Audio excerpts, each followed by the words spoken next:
Puluhan ribu kendaraan meninggalkan Jakarta untuk merayakan Hari Lebaran Idul Fitri ke kampung halaman mulai Kamis hari ini, Saudara. Akibatnya arus lalu lintas yang mengarah dari Jakarta ke gerbang tol Cikampek Utara juga mengalami kepadatan. Dari pantauan lokasi, semua gerbang tol Cikampek dibuka untuk kendaraan yang melakukan mudik Lebaran, sementara yang mengarah ke Jakarta hanya sekira 6 gerbang tol saja yang kini beroperasi.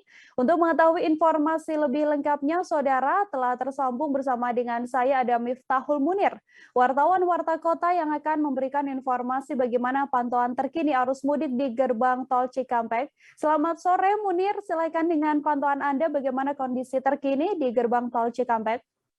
Baik, selamat sore Nila dan Tribuners. Bisa saya jelaskan kondisi arus lalu lintas di gerbang tol Cikampek Utama ini pada pagi hari memang terjadi kepadatan karena puluhan ribu kendaraan pemudik baik yang menggunakan kendaraan pribadi ataupun bus melintas di sana, totalnya mencapai 22.000.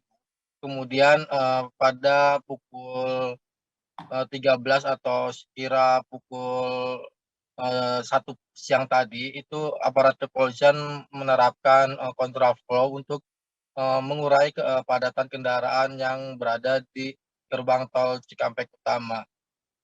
Sampai sore tadi gerbang tol Cikampek Utama masih terpantau ramai lancar, tidak ada kepadatan arus lalu lintas. Namun setelah melewati gerbang tol Cikampek Utama atau mengarah ke Palimanan, tepatnya dari KM 370, itu terjadi kemacetan cukup panjang atau kepadatan kendaraan cukup panjang hingga sampai ke arah Palimanan.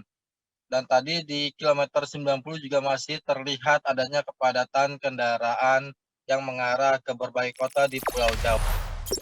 Jangan lupa subscribe, share, komen, dan like ya.